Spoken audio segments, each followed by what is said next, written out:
What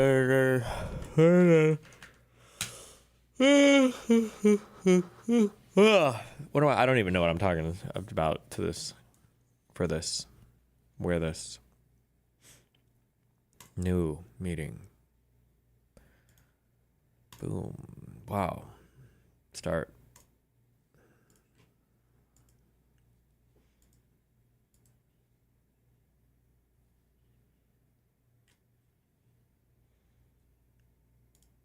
Copy. Link. Boom, boom, boom. Was your first Invisalign day painful too? I'm struggling. Oh, you'll get over it. But like days like 1 through 3, yeah, I think are really bad. But you'll get there. You'll get there, Chief.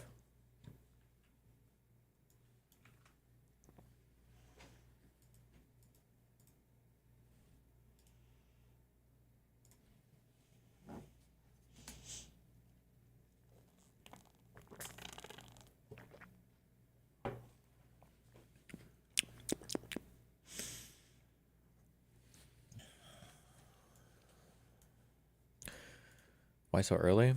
'Cause I'm talking to my good friend Yaron, but I call him Yaron, if you know what I mean. Because I sure as fuck don't know what I mean.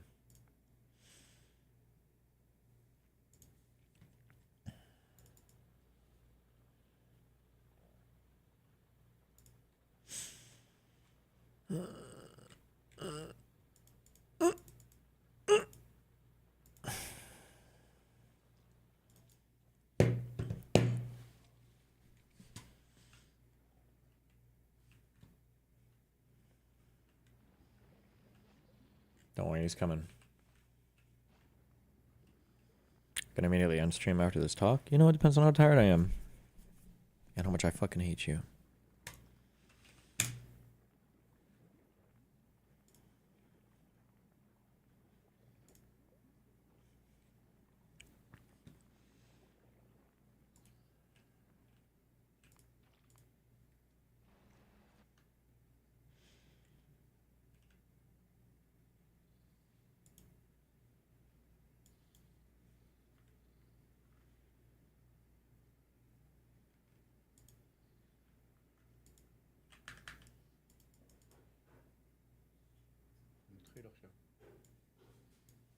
Hey, what's up? Can you hear me? Yep. Can you hear? How about me? Wait, it's a little quiet. Sorry, I'll take Two, something. three. Yeah, Two. cool. Okay.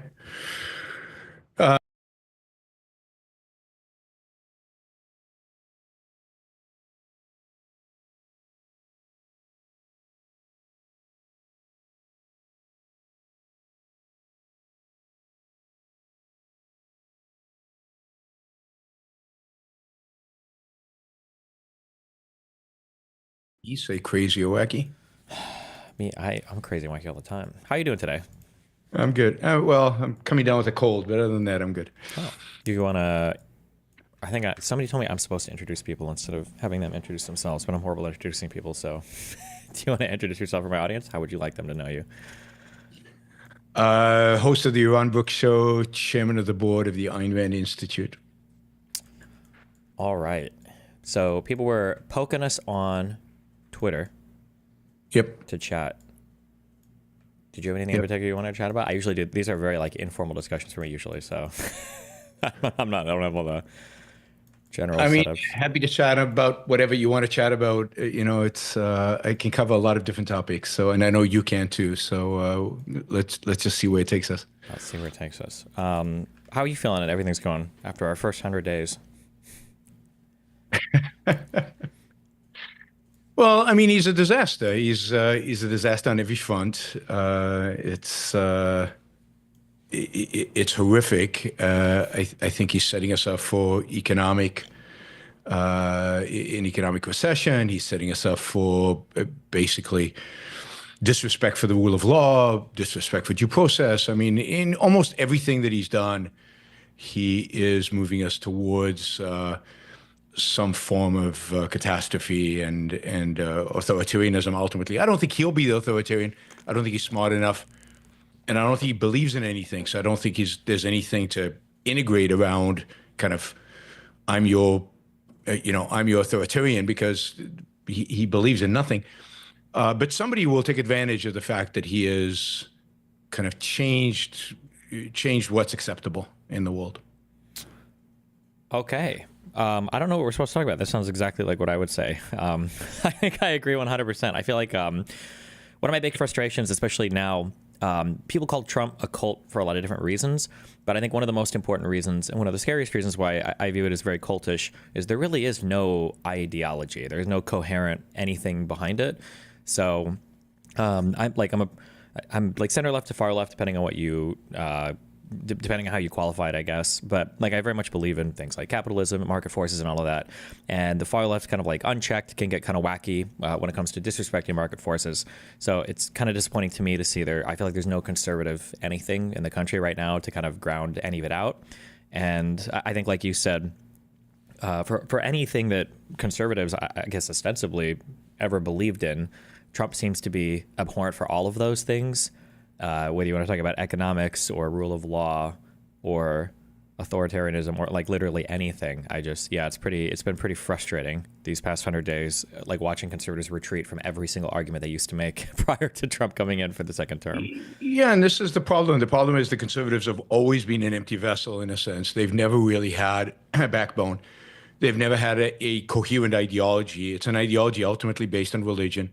And if you base an ideology on religion, it's floating and it's meaningless. It's based on faith in what, and that can change depending on who is advocating for it. So conservatives have always been weak. They've always been pathetic. What they believe, what they claim to believe in, they've never done. Right? When they've claimed to be pro free market, they've never actually gone after free markets. So, we're getting kind of the logical conclusion of a long line of conservatives, selling out, or more correctly, really sticking to their conservatism, when what we need is something much more radical than conservatism. So I'm not center left, as you can imagine. I'm a 100% laissez-faire capitalist, and believe in the kind of the political system that requires. And conservatives have never stood for markets, in my view. Never understood markets, never supported markets. They've used markets when it was convenient. And what Trump is doing, Trump is an empty vessel. The scary thing is, and this is where I think it's really scary long term, is that he is surrounded by ideologues who have a very scary ideology, who have an ideology of of authoritarianism, an ideology of Christian nationalism, or just nationalism, which I think is much scarier than Trump. Trump is just like shooting everywhere with no coherence. These guys know what they want, and what they want is very, very bad for all of us. Yeah, I think in some ways it's scary, in other ways it's comforting, because I think that Trump kind of holds everybody together with kind of the culty stuff, basically because everybody worships Trump. So I look at somebody like Vance, and I think Vance is incredibly scary ideologically, but Vance is never going to replace Trump in terms of holding the party together. Like, I feel like once Trump is on his way out, I don't see yet any other kind of figure that anybody can coalesce around. It's not either of his children. It's nobody in the current administration that I'm aware of. There have always been these people who've kind of like popped up and then they're like almost immediately gone. I remember there was a brief moment in time, we've all collectively wiped it from our minds, but like people like Vivek Ramaswamy were like, could this guy be the next Trump? And then people were like, can DeSantis step in and take over from Trump? And it's just these people like come and go. Elon Musk is on his way out. So, Sure. The challenge is that once you soften the culture up for this kind of for these kind of people, we didn't see Trump coming. I didn't see Trump coming. I never thought he would win in 2015, 2016, early on. Only later did it seem reasonable that he would win. I didn't think, after January 6th, I thought, okay, no way, he's gone. He's just, so once the culture is ready for, and look, the authoritarianism could come from the left. I don't know. We're set up for authoritarianism. We kind of soften the culture in anticipation of it. Somebody will arise to take advantage of it. It's not J.D. Vance. I agree with you. He's just too, people don't like charisma. Yeah, he has no charisma. He doesn't have it. Josh Hawley's the other one who really, really scares me. Who's in a sense smarter than J.D. Vance and been around for a little longer, But it could be somebody we don't know. I mean, Obama came out of nowhere. Trump came out of nowhere. Somebody could come out of nowhere to take this, down the road. It could be Charlie Cook. Who knows who it could be? But I'm worried about kind of the mindlessness. It's not just a cult of personality, because there's a sense in which Trump follows the crowd, not the other way around. So think about the vaccines, right? One of his few achievements the first time around was the COVID vaccine. And so when he started campaigning, he mentioned it, and he was immediately booed, right, by the MAGA. So he switched. He never mentions it. Now he's anti-vaccine. He points RFK. So the movement is there. The mentality is there. It's not a majority of Americans, luckily, but it's a big chunk of the population. It's a significant number of people who are pretty passionate and enthusiastic about what they believe. And then it's a question of can they find somebody to coalesce around and bring in people that maybe in the past have not voted for Trump and bring them into this big tent. I don't know. Political, short-term political prediction is I'm not very good at it. So who knows who they'll get? Yeah, I think one of the big challenging things is like thinking of what comes after. And it sounds like really brutal, and I don't mean to sound brutal about it, but there has to be like a reckoning or some accounting for what happened. We can't, like, assuming the country survives the next 4 years, I think it would actually be a mistake to walk away from this and do nothing and pretend that the last 4 years never happened. Because one thing that you said that I think that people don't realize this all the time. There's this phrase like, do the ends justify the means? And I think sometimes what people aren't aware of is that when you do things to effect some certain outcomes, you're one of the things that you're passing these like hidden new rules that people aren't really aware of. And yeah, like you said, the environment has been radically changed now, such that if somebody else comes along and starts saying some crazy stuff, you can just say, well, the last guy did it. Like, everybody's kind of more accepting of it in their mind.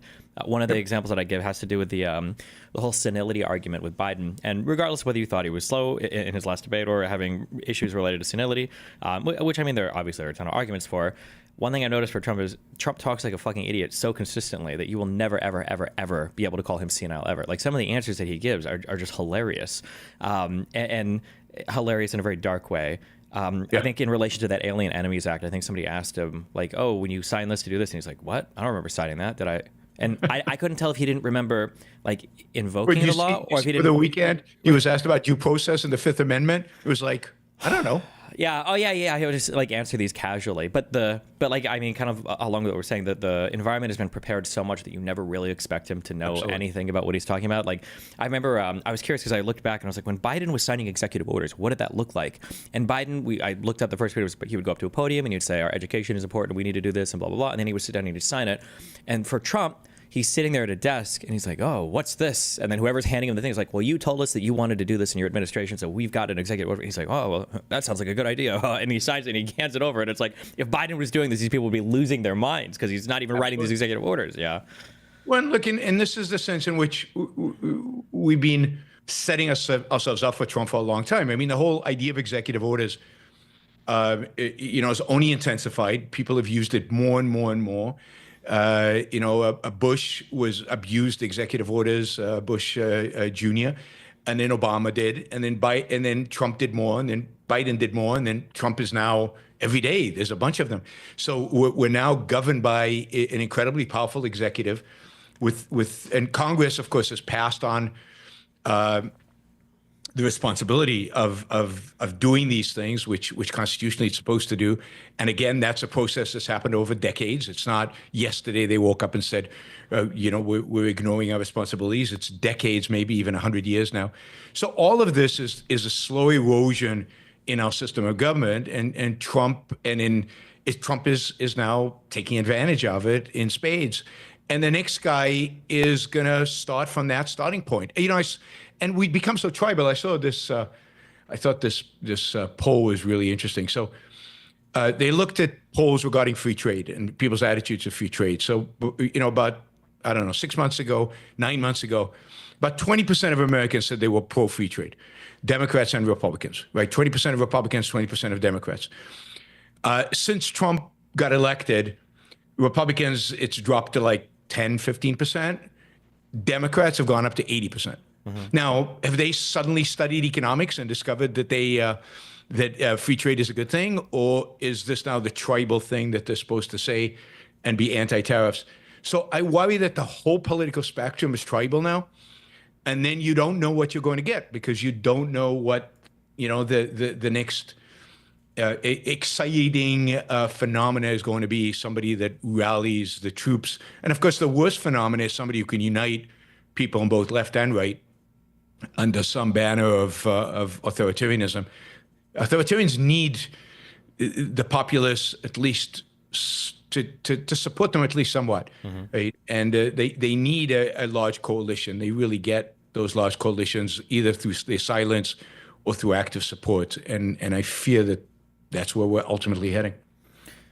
Yeah, I'm not. I have no idea what comes after the current administration. One thing that you mentioned about polling Democrats or Republicans, how they feel about free trade. One thing I've noticed is it's very frustrating. You have to get like everything's like a proxy for something else. When you ask a person a question, you're not really asking them what they feel about a thing. You're just asking them. Yeah, usually it's like proxying like an emotional state at any given point in time. And it's funny because in some ways it's so obvious, but like in other ways, like people don't realize it. Not to come down on whatever generation of people that are upset about, housing or other things that are unaffordable. It's funny to listen sometimes, I'll listen to 18, 19, 20-year-old like college kids or right after will be talking about like, oh, it's impossible. Like it's, like we have no money and we can't afford anything and all of this. And it's like, well, yeah, you're in college. You're just graduated. Of course you have no money. Obviously, nobody has any fucking, you're 22 years old. Why would you have any money right now, Exactly. But everything in a particular moment in time feels a certain way. Or people will say they care about a thing, you'll say free trade. And if nobody's thinking about it, if like the economy's going well, or if they just got engaged and went on a cruise with a loved one and they went to another country, they're like, free trade sounds awesome. But if like if COVID happens or if anything else happens and they're just like in a bad mood or something just seems like it's not working, it's like, I hate free trade. That's a horrible thing. Yeah, it's frustrating. I understand normal people, ordinary citizens doing it. I get very frustrated when political commentators do it because they should know better. And seeing people, the whiplash from, well, if Trump pardons, the J6ers that didn't have due process rights, that's okay, I guess. And then Trump pardons all of them. And it's like, hello? And they're like, well, the Dems did it first. Really? Okay. Yeah, but that's part of the problem. Part of the problem is we have a populace today that is emotional, that is unthinking. Government does so many things they can't keep track. It's part of, I think, the reasoning of why government should be a lot more limited is this idea that now it intervenes in every aspect of our lives. People get involved in politics when they shouldn't. Politics should be a minor issue in their lives, but it has to be a big one because they feel like it's intruding in their lives all the time. And yet they're ignorant. They have no clue, and they're very, very easily manipulated by emotional arguments. And that is a combination that is scary. Yeah. What was the original Twitter thread about where somebody tagged us to chat? Do you remember what? I think they just wanted us to chat. I don't think it was anything particular. Oh. They probably thought we'd chat about Ayn Rand, but we could chat about. Let's try to see if I can find. Usually people tag me to another person because there's some topic that we have some massive disagreement on, and then because my reputation is for fighting with people. So yeah, I mean, we probably disagree on the extent of capitalism, right, and on how much on a free market, and on how limited government should be. Mm-hmm. But I think we agree in Israel. I don't know. I think we agree in Ukraine. I don't know. I think we agree in Trump. Well, here, I'm curious. So, I guess my general libertarian question: in a libertarian system, how do you account for? I guess Richard will call it something called an externality, things that aren't necessarily captured by market forces. So, pollution is the obvious example. What do you think is like an ideal solution for that? Is that a thing we think government can intervene, or do you think markets would solve it eventually, or what do you think? Yeah. Sure. So a couple of things. First, I don't like the label libertarian. I'm not a libertarian. Okay. I don't want to be associated with some of them, and a few of them come to mind right now. So the few issues where I disagree with them so violently that I just don't want to share a big tent with them. Wait, what do you mean by that? I'm curious. So I'm very opposed to anarchy, I think anarchy is the equivalent of authoritarianism. I think it's a disaster. It's violence. Hmm. It's legalized violence. You kind of have the authority to shoot anybody because there's no rule of law. Law is out. You have competing police force as well. I'm my own competing police force. I get to do what I want. So I think anarchy is a disaster and a repudiation of laissez-faire capitalism completely. If you look at I don't know the foreign policy of somebody like Dave Smith, I think it's just horrific. I think his views regarding Israel, Hamas, those things are just beneath contempt. Hmm. So foreign policy generally, I disagree with libertarians a lot, but it's primarily the anarchy thing, and usually the ones who have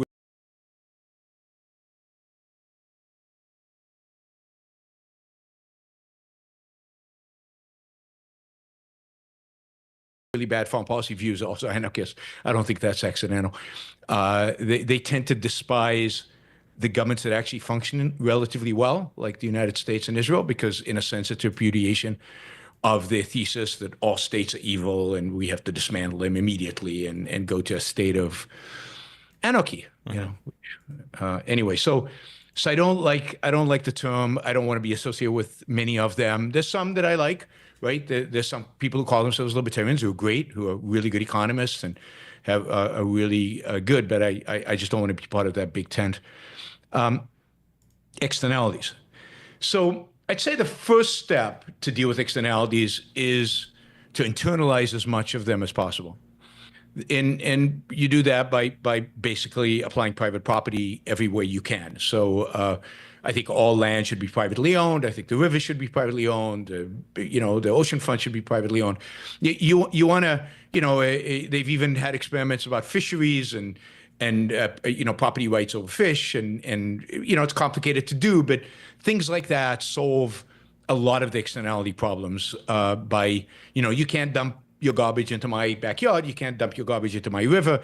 If I'm downstream of you, you can't pollute upstream. I sue you if you do. Hmm. So a lot of the externality problems go away when you actually define private property correctly, and you extend it to everything that it's possible to extend it to. I think that the one area that's more difficult is air, of course, because you can't have private air. But I can say that if you pollute, and I'm breathing what you're polluting, and I can show that it is damaging. That is, I can objectively show in a court that you have caused me harm. I have recourse against you. And I think that the government has a role in monitoring those kind of lawsuits, seeing a pattern where a certain chemical clearly has been shown in, let's say, a number of courts to be dangerous for human life. The government can ban it because it's a violation of individual rights, right? You're causing harm to other people. So I think that's how you address pretty much all the externalities regarding clean air, clean water, things like that. What do you do? I'm curious. If you have an area where, let's say, some guy owns the land and it's just a real prime dumping land, it's good to dump stuff that'll roll onto that land, and there's there are more people against him than with him, I guess, that would stand to benefit from polluting that land. You just look at the courts as basically ways for recourse. On I think the courts are ways for recourse. You have to show damages. You have to show that there's real harm. Mm-hmm. It's not just your property value went down. That can happen for lots of reasons, but it has to be real harm. And yeah, I mean, look, if this dumping place is is going to pollute the groundwater, and I own the water company, and he's going to pollute the water that I make a living off of, then clearly there's harm. I can sue him. So there are all kinds of mechanisms. And look, in the 19th century, it's kind of interesting. In the 19th century, when most of the West was private, people came out there and they built stuff, and they fenced off things for ranching or for farming or for whatever. There was a lot, for example, of law developing through the common law system in America around water rights. Who has the water rights? How you distribute them? What counts as pollution? How do we settle that? But once the government came in and regulated in everything in kind of a one-size-fit-all kind of mechanism, and for the most part took upon itself the right to water, that is the property of water, suddenly became a state thing. That law stagnated and kind of disappeared. It stopped. And what we needed is for that to continue. And I think we'd have a much better idea of how these kind of disputes, what kind of disputes arise, and how you would deal with them in a rational economy, in a true free market. Okay, I gotcha. I understand. How do you said that you disagree with a lot of libertarians on like foreign affairs. What do you view as like the U.S.'s role for things like Ukraine, Russia, or Israel, Palestine? So it's hard to take. I mean, we live in a particular world today, so I'd say that we have certain responsibilities vis-a-vis, I think, Ukraine today, because we're a member of NATO and we've made some commitments and we have treaties, and therefore, whether that would be the case in my ideal scenario, we can talk about that. But let's just talk about today for a minute. I think, given that we are kind of a guarantor for the security of Europe, Russia is a clear threat to that. I think the United States should do what it can to prevent a situation where it has to place American kids in harm's way vis-a-vis Russia. And therefore, if we can relatively cheaply pay the Ukrainians to fight for us and hold the Russians back, I think we should. I think we're getting a phenomenal deal from the Ukrainians. I think the weakness of the Biden administration was that it wasn't willing to provide the right weapons and allow them to be used appropriately. I mean, this whole fear of escalation, I think, was just a sign of weakness. But if we had been willing to give Ukraine the kind of weapons they needed, I think this would be over by now.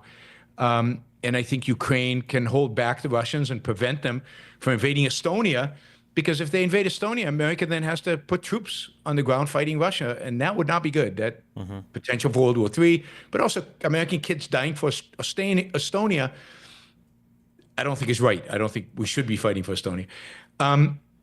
So Ukraine's a cheap method of doing it. In terms of Israel, I think the United States shares a common enemy with Israel. We won't admit it, and we've kind of evaded that fact since 9/11, or really since 1979, since the rise of the Iranian mullahs. We've evaded the fact that we're at war with jihadism, Islamic totalitarianism, radical Islam, however people want to call it. But there is a movement out there that is at war with us and wants to kill us and wants to destroy us. Israel, again, is relatively a cheap way to hold that movement at bay and to and potentially to defeat it. So it's a relatively cheap way to do it. I don't particularly like the fact that we give Israel aid. Israel is now a developed country. It's fairly wealthy. We should wean it off U.S. aid and have them buy the equipment they need. But I think we should sell them anything they want that is crucial for their defense, and recognize that Hamas is an American enemy. If they ever get rid of Israel, we're next. Hezbollah is an American enemy. Islamic Jihad, the new regime in Syria. I mean, the Islamists are out there and they want to destroy Israel, but much more important to them is ultimately the destruction of the United States, or at least causing us pain. Okay.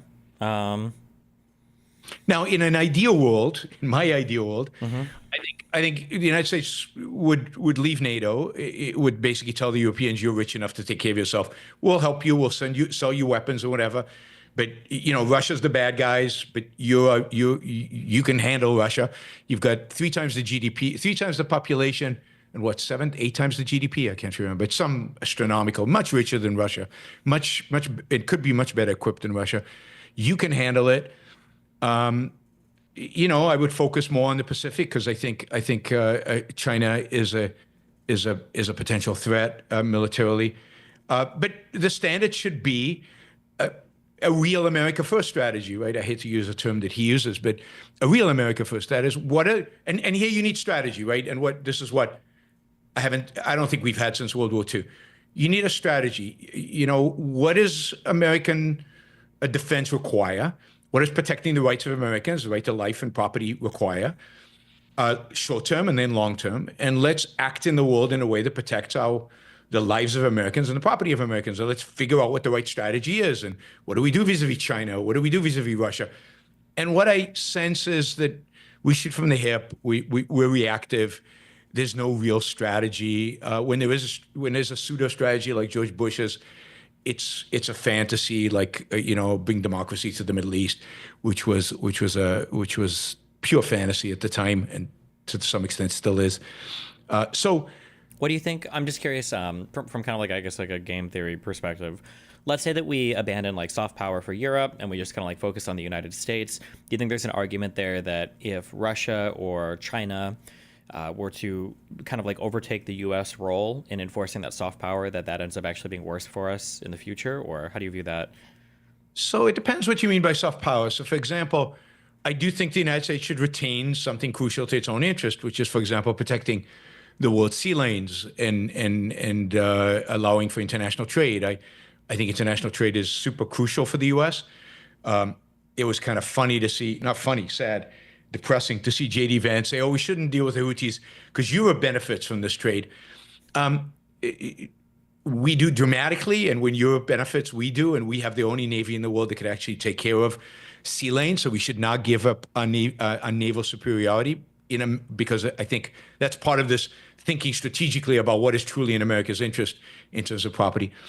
In terms of, I think at the end of the day, soft power is exaggerated. What counts as hard power. What counts is the willingness to use it. I think one of the reasons the United States has failed so much in its foreign policy is because it's failed to use its hard power in a definitive way. It's used hard power in a pathetic, soft way. If we actually used our hard power once or twice and made it clear that we were willing to use it, I think most of the crises in the world would go away because nobody would want to mess with us. We still have by far the strongest military force in the world. But everybody knows we won't use it, right? Everybody knows we're cowards in terms of using our military. So I actually think by focusing on ourselves, but by using our hard power when it's necessary, Iran, maybe there's some other circumstances, but you really using it unequivocally, I think what we do is project an image of strength that kind of tells the Chinese, oh, we should think twice about anything we want to do. And I think Russia's very weak. I don't think Russia's a threat. It's a minor threat to the Europeans. And again, they have the tools to deal with it. We can have a coalition of free countries. Whether it needs to be a coalition where the United States protects these three countries or whether it's a coalition that makes decisions together, I would replace the UN. I would close the UN and kick them all out. And I would replace it with an institution of free countries, of countries that, you could define as relatively free. I feel like I guess the only fear would be so ignoring like the hard power or the soft use of hard power. Like let's say for instance like Europe joins a customs union or something with Russia and China, and they decide that they're going to be preferential when it comes to internal trade versus external trade, and the United States like loses influence that way. We're not really, right? Or would you advocate for military strikes if people start throwing up tariffs against us as a part of that? Because it seems like there are ways there then that we could lose, I guess, like standard of living, quality of life, whatever. We could lose influence that way, just because of an abdication, I guess, of our I guess, friendship with Europe. Yeah. Sure, but I think if other countries want to be suicidal, they're going to be suicidal. That is, my trade policy would be unilateral zero tariffs, and anybody who wants to trade with us, great, and people who don't want to trade with us or don't. And if that means that America exports less, so be it. Luckily, we have. And of course, I think a unilateral zero tariff would actually inspire other people to join in and to actually engage with more trade with us rather than less. I think the best way for America to lead is by example. I think we've done very poorly in that. We've moved so far away from capitalism, and we keep undermining our own capitalism that we don't serve as a model for the rest of the world as I think we used to be. So I think our strongest suit is the hard power and a lead by example. If we had anything approaching a true free market in this country, we'd be so rich, everybody would want to emulate us. What do you think, when you look at other countries, is there like a country that you think does it better, or what country do you model ourselves after? Don't say Switzerland.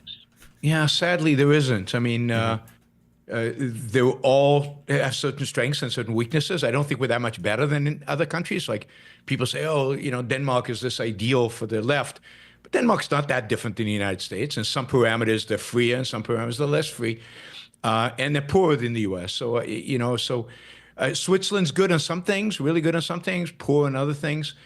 Hong Kong pre-Chinese takeover was pretty cool, although it didn't exactly have any Republican or constitutional guarantees.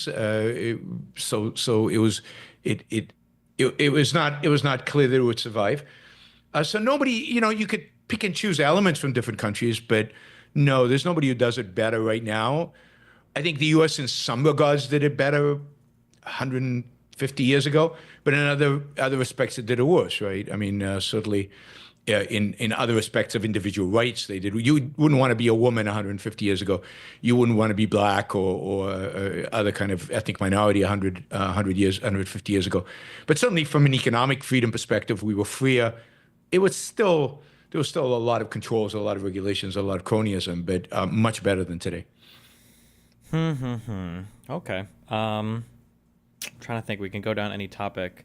I guess here's a question. So I grew up mega conservative, and then I had my libertarian. I was libertarian for a while, and then I've kind of like drifted more to the left on social, I guess, and economic policies.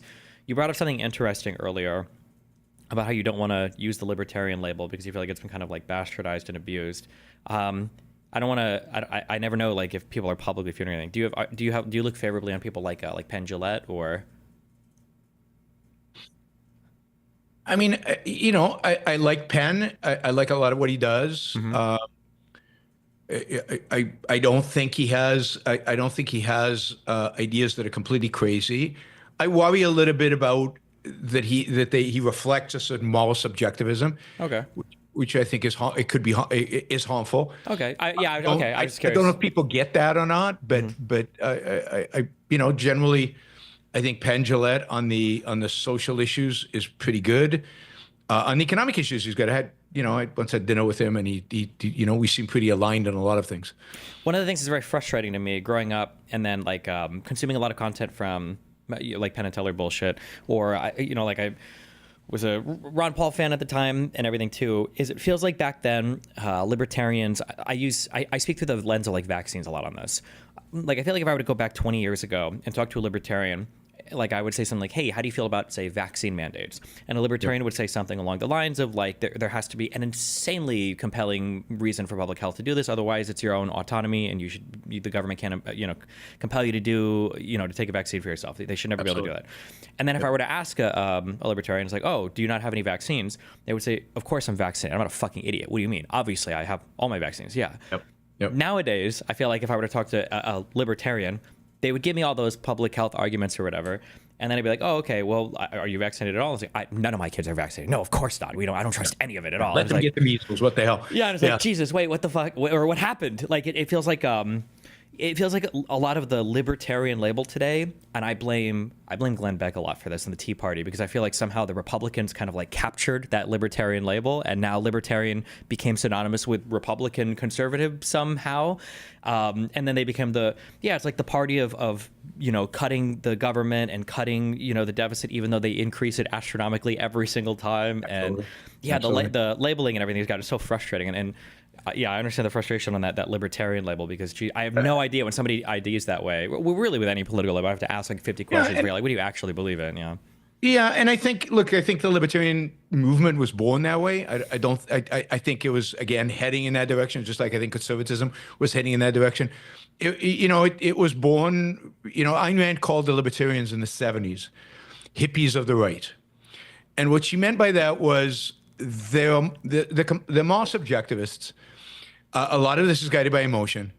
They just like we talked earlier, they're driven by an emotional view. Murray Rothbard, who was at the heart of forming kind of the libertarian movement, was an anarchist. Anarchy appeals to that emotion of we want to smash stuff. We just want we just want to do our thing. We want to do whatever we feel like doing. It's not whatever is good for us or whatever reason would suggest is good for us. No, we want to do whatever we feel like doing. And Rand rejected that whole view of what libertarianism meant and stood for. And we're seeing now the combination of it. Why don't you like vaccines? Ooh, it's a conspiracy. How do you know that? Well, I feel it, right? And I think you're right. Glenn Beck was the first guy who really mainstreamed kind of conspiracy theories on Fox at the time. And And libertarian, he always described himself as a libertarian as well. he exuded this libertarian kind of perspective, even though he never was. He even did shows on Ayn Rand. So he tried to have it always. And I take the shift. I think it's Trump. You know, the Tea Party set up Trump. So the whole phenomena set Trump up. But once Trump and the kind of alt-right or the new right came about, it sucked all the air out from anybody who actually believed in freedom. It was much cooler to do memes, alt-right kind of memes. Suddenly became cool to be racist. It suddenly became cool to be a vaccine skeptic. All this stuff, whereas libertarianism or free markets or whatever was cool in the past for some young people, that disappeared. You saw that Bolsonaro did the same thing in Brazil. When I went to Brazil in the early 2010s, there was a huge amount of energy around free markets, like Milei. Like there was a Milei type of agitation, and they unfortunately hitched their wagon to Bolsonaro, and since then, it's just this populist right wing crazy stuff, and all the passion around free markets is gone. It's dissipated. So it means to me that was never really there, or it was based on an emotion. It wasn't based on real reasoning, on a real value, on a real understanding of what value that represented for you as a human being. Yeah. How do you guys cover politics now, I guess, when you're talking? Because it feels like every day it's just unbelievable. Like there's been like 30 what would be administration ending things, happening in the past, few months. Like, Jesus. So I have a show. It's daily. I basically tell people, don't listen to the news. It's too depressing. I'll summarize it all for you every day. I go for, I don't know, an hour and a half to 3, depending on how many questions I get. I'm just covering the news. That means a lot of prep, because it's the two things going on. One, there's the insanity of what Trump is doing, and then there's all the disinformation, misinformation, false stuff that's being done both on the left and on the right. So figuring out what's real. Now, luckily, Trump just says it, right?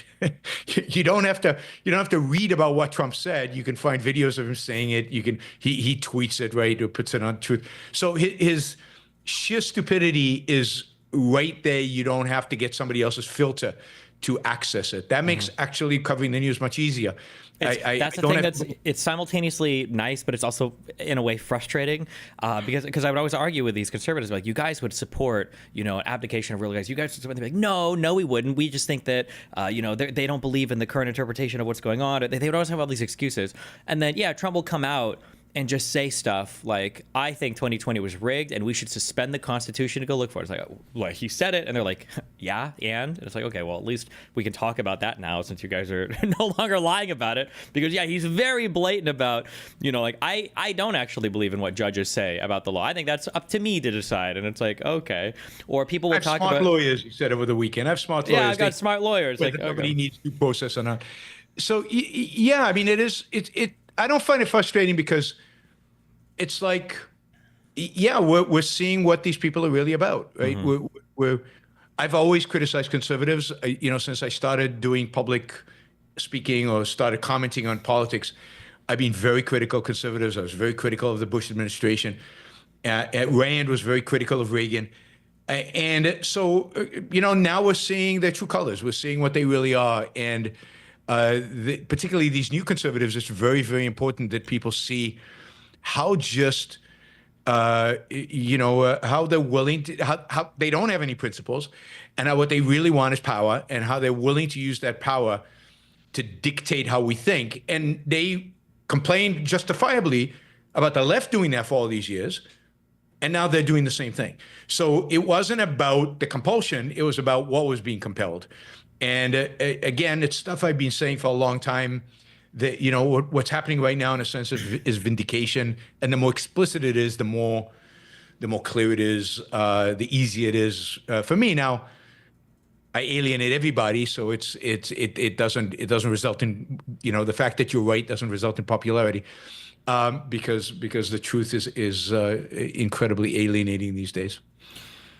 What do you think is the when you look at, you mentioned like the misinformation stuff.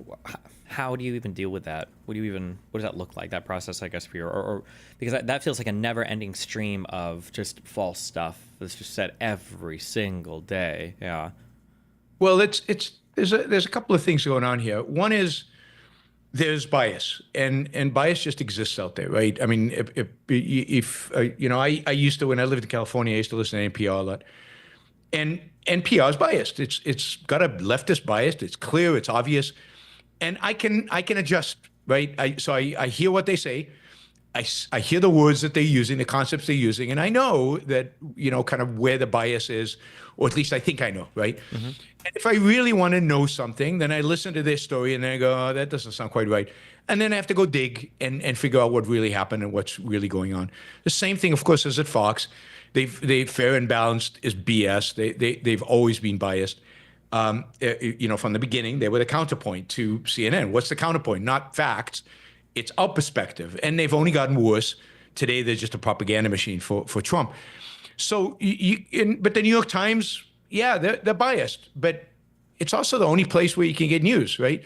It's not like there's an independent source out there that goes out and sends reporters around the world and delivers news. I mean, the other people just use what the reporters from the New York Times and Washington Post and other places reports, and they spin it their way. So you constantly have to adjust to what is being told, and you have to get multiple references on any story.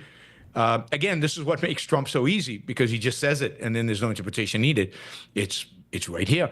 But you know, when you read a story in the Times or when you read a story in Fox, you just have to go back it up, check. Even when they use quotes, somebody said this, and that. These days, you have to go find the video or the audio to make sure that they're quoting it right, because they all misquote, all of them, and they take it out of context. It's just part of the job now is to you know, try to figure out what's really going on in spite of the bias, and you get better at it the more you do it, because you realize to what extent do I have to really dig deep to figure out what the truth is.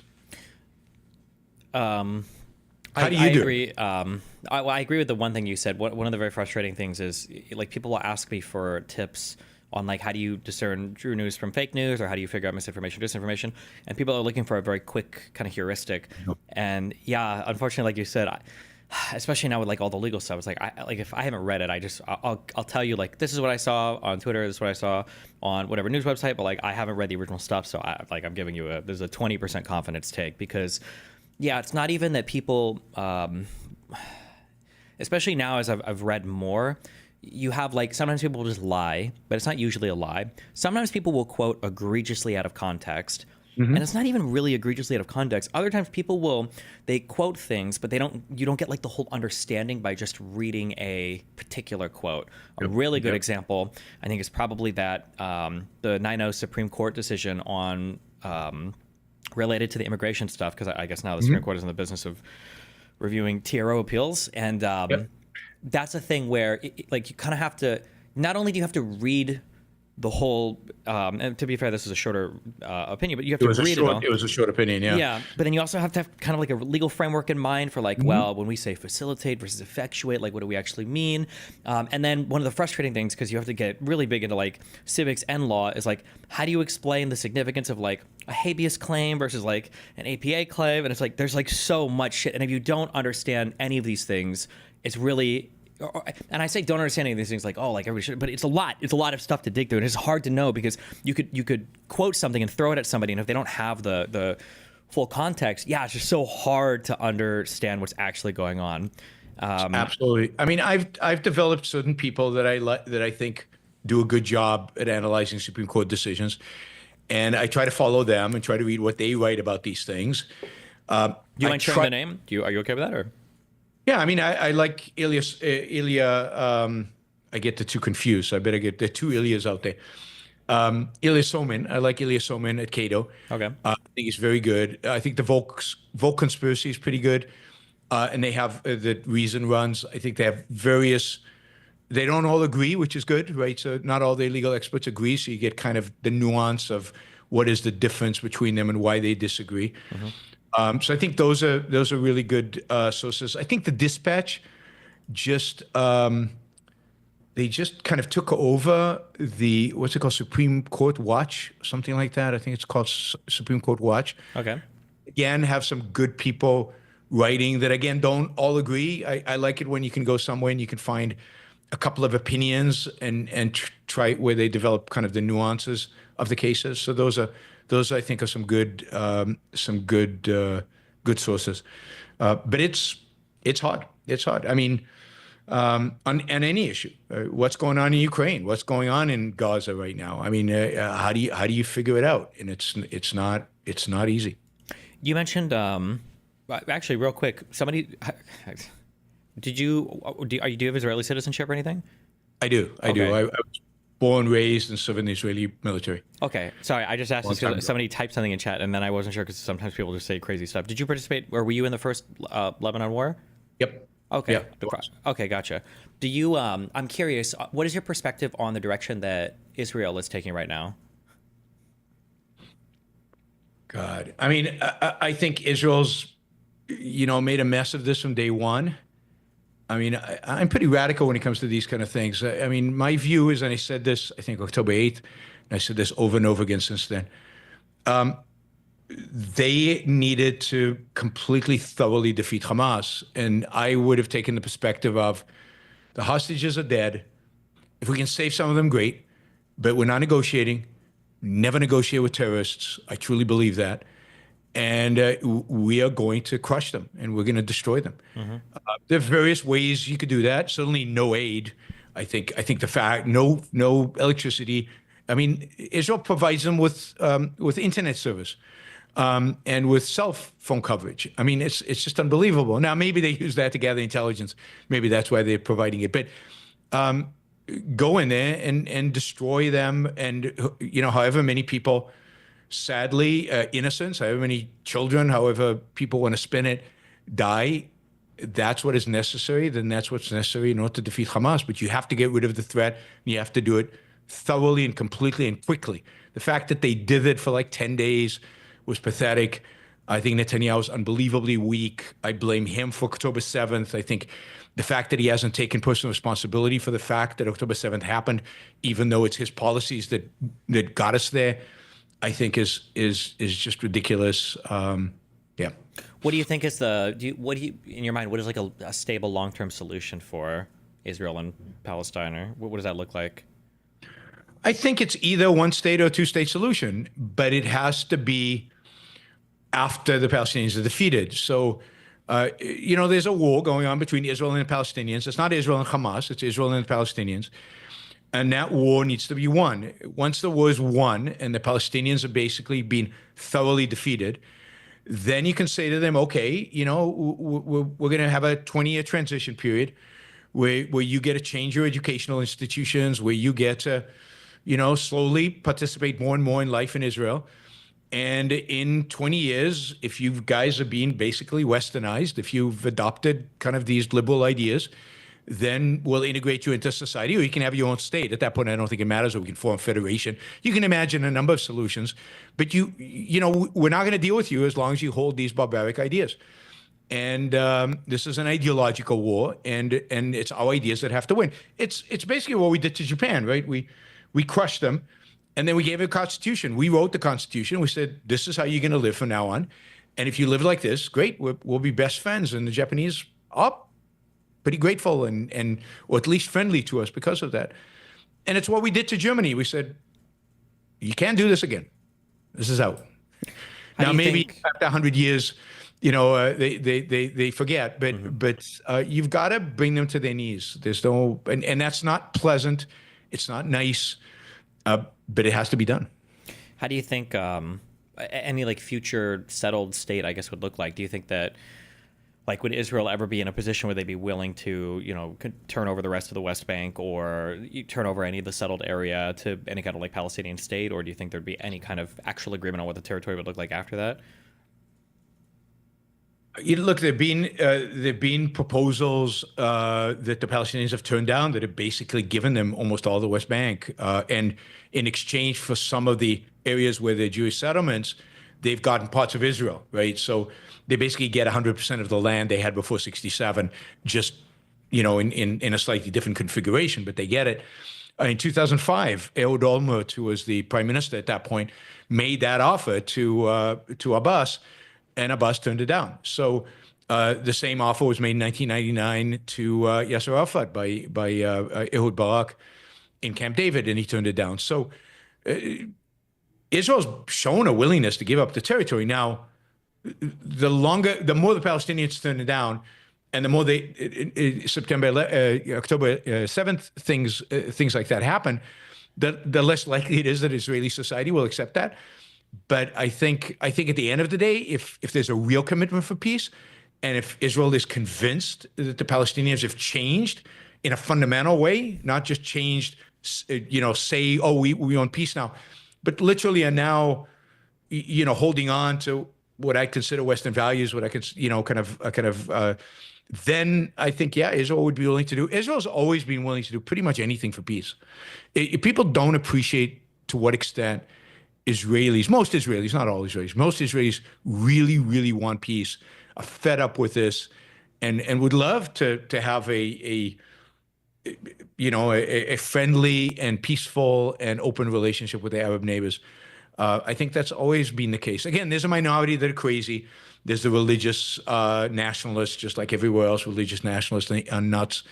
But the core of the Israeli population, people forget in 2005, Israel, using force, forced Jews out of their homes in the Gaza Strip, and forced them out of there in order to hand over Gaza to the Palestinians. Palestinians could have created a flourishing state in Gaza. Nothing stopped them, except their own ideas, their own philosophy, if you will. Okay. Was there anything in particular you would want to talk about, or?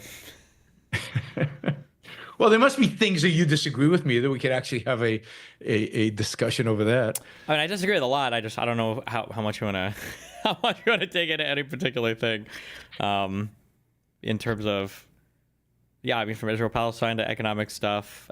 Is there a particular thing that you enjoy talking about the most, or? So what would you disagree on the Israel Palestine stuff? Just curious. What would I disagree about for the Israel Palestine? I mean, I would say that I feel like the main issue between, when I look at Israel Palestine, my issue is I don't think foreign opinion should be involved whatsoever. I think that it's set both sides up for unrealistic expectations, or rather, both sides right now I feel are wholly incentivized and are rational actors when it comes to engaging in conflict with each other. I think from the Palestinian end, they view pre-67 borders as the start. That's the starting point for discussion. And the reason why is because the international community has made them feel like they've never lost a political fight ever. So 48 doesn't matter, 56 doesn't matter, 67 doesn't matter. 70, none of these wars or anything from war territory, none of it matters. Yeah, they always say that. So that's a mistake, because then if you're a Palestinian today, and I think Arafat even said to Hafez Assad, I think, Bashar's dad, I think it was Arafat that told him, if I make a deal with the Israelis, like I'll be shot in the back the next day. Or it might have been Hafez that said that about making a deal with Israel. But look at Sadat. I mean, it happened to Sadat, right? Yeah, no, true, yeah. So I think you have this issue where, and truly, if you're a Palestinian, you would be an idiot to settle for anything right now, because why? You're up against a genocidal apartheid nation that the entire world is condemning. Like, you should just wait and hold out and see what happens. So the Palestinians are incentivized to fight.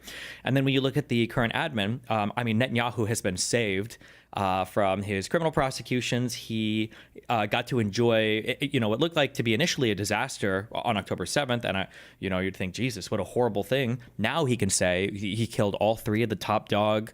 Dave Hania and Sinwar. He killed all three of these dudes. He blew up half of the fucking beepers that Hezbollah was using. Yeah, it's amazing. Yeah, good for him.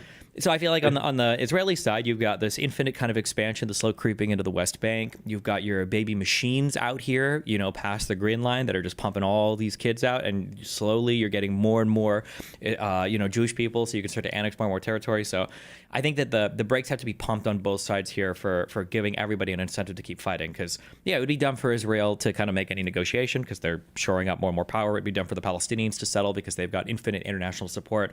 So I think those systems need to be removed, and then I think both sides have to look in making genuinely painful concessions that neither side is willing to make right now when it comes to actually settling for a state. So on the Israeli side, that might look like a real retreat from the West Bank of several 100,000 citizens, and I don't think Israel is in a position where they would be willing to do that. East Jerusalem is probably off the table at this point. And then on the Palestinian side, it would have to be you have to actually put forth some kind of deal that you would be willing to accept that doesn't include an infinite right of return for what's truly the artificially exaggerated number of Palestinian refugees. It's 6 million people by now. Like that just can't be. Yeah, it's absurd. Yeah, and calling refugees is absurd at this point, right? I mean, we're all refugees if you make it infinite, right? If you make the time frame infinite, I agree with much of that. Although I think that the thing I disagree with is I just don't think that even if Israel gave all the concessions, gave it all away, that the Palestinians would abandon the goal of taking over all of Israel. I just think that, there's that saying, if Israel laid down its weapons, there'd be no Israel. If the Palestinians laid down their weapons, there would be peace. I think that's absolutely true. The Palestinians are committed to the destruction of Israel, committed to October 7th. And I think Israel does want peace. And I think their ideology, the Palestinians have been radicalized. I think the Palestinians were a lot less radical in the 70s. Israel missed an opportunity in the 70s and early 80s to cut a deal. And now they're so radicalized that without thoroughly defeating them and therefore causing them to question their ideology, there's just no deal that can be cut. There's nothing you can give them that will satisfy them. Put aside the world, nothing you can give them would satisfy them that would cause them to abandon the goal of destroying Israel completely. Maybe, yeah. I mean, I view different, I think that there's a difference between Hamas and the Palestinians live in the Gaza Strip versus the West Bank Palestinians, the Palestinian Authority, and then versus I think Hamas wins an election right now in the West Bank. In the West Bank, they might. In the Gaza Strip, I'm not sure. Yeah, there's issues. The problem is a lot of West Bank Palestinians aren't big fans of the Palestinian Authority, which is, I guess, like an extension of, or an evolution of, because the PLO is the leading party. Yep. Yeah, so you have an issue there, but but I mean, I still do view them as separately, right? You don't get the same level of terrorism or the same level of hostility from the West Bank Palestinians as you do from the Gaza Strip, regardless of if they'd vote for Hamas or not. Now, maybe if Hamas was ruling them, maybe you would. You would, I think. Maybe, yeah. And then you've got like 2 million Arab Palestinians that live in Israel proper, and clearly they don't share the same views as the Gazan Palestinians. No, and that's why I think it's possible, right? I'm not against coexistence, and the Israeli Arabs are clearly an example of that. And again, I think even they have been relatively radicalized by the success of the Islamist movement. They were even more pro-Israel 30, 40 years ago than they are today. So it's at the end of the day, I think it's an ideological battle, and it really is about liberal Western values. And over the long run, you're not going to establish peace with countries that reject those values. It's just not going to happen. And that includes Saudi Arabia. It includes the so-called Gulf states. I'm very skeptical about their long-term projection. But, if they're not moving towards Western liberalism, then I'm skeptical about how committed they are to real peace. Maybe, but I feel like there is a gradual evolution in that direction, and I think you kind of have to let that play out. Yeah, I don't want to force it. Yeah, I think there is, I'm not going to sit here and say that, these Muslim majority Arab states are truly, secularized or anything. But I think there probably is a difference between, a secular Arab dictatorship versus a theocratic dictatorship. I think the government of Egypt is probably preferable to Iran. That these slow steps in this direction are probably good, and trying to force a democracy, we tried with Iraq, didn't seem to it worked very well. It's probably not the way to go. So, but notice when Egypt had relatively free elections, they voted for the Muslim Brotherhood. They didn't vote for this guy. So That's the true, but the important thing I- is the Muslim Brotherhood. The leader who was elected, I don't remember his name, but I think he wrote a letter to Olmert because I think one of the big fears in Israel was, fuck, peace with Egypt is over now. It's the Muslim Brotherhood. And they said, no, Egypt made this deal and we'll honor it. That was good. That was a very good thing. Yeah, but So, if you follow the Muslim Brotherhood, if you study the Muslim Brotherhood, you realize that, yeah, the short run, Israel's not their biggest challenge. The short run for them, their bigger challenge was to establish a power base in Egypt and to bring Egypt back. But, they've never given up on the long-term aim. And the long-term aim is not even Egypt. The long-term aim of the Muslim Brotherhood is a caliphate. And to us, it might sound weird. Do they really want this empire? But yeah, I mean, they do. This is part of their theology. So you've got to actually look at what are they actually advocating and what do they actually want and what happens if they're actually successful. Now, granted, Saudi Arabia may be moving in a direction that is more secular. We'll see. It right now depends on one guy, and if that guy goes away, who knows what happens in Saudi Arabia. The Gulf states put on a nice facade of being very Western or very Western friendly. Again, hard to tell what happens behind closed doors over there. But and one of the advantages we in the West have is that particularly Egypt is a country that's relatively weak. It's poor, it's weak. The Gulf states, Saudi Arabia, have money at least, but so. Long term, this is all about ideology, and they won't attack you if you're strong, and they will if you're weak. yeah. What is the saying? Like walk softly but carry a big stick. I think that's absolutely right. Yeah. That's what the U.S. should do, and that's what the West should do. What do you think is a realistic trajectory for like into the midterms? Do you think that Trump is going to get, I say truly unhinged, and I hate to say that because it normalizes a lot of what's already happened, because I think we've already crossed so many thresholds of stuff that never should have happened. But yeah, what do you think is like a worst and best case scenario in terms of the next year and a half, I guess? Well, I think a lot depends on the Democrats, and here it's problematic because they have really bad instincts, right? So if the Democrats can move to the center, if they can project a kind of a non-woke, kind of responsible governance, then they could win big. I mean, really big in the House. I don't know if they can take the Senate. Senate's going to be hard, just given the where the elections are being held. But they could, if it's big enough, then they could. But they keep floating with the far left. They keep thinking that's where their core is, and they lost because they weren't far left enough.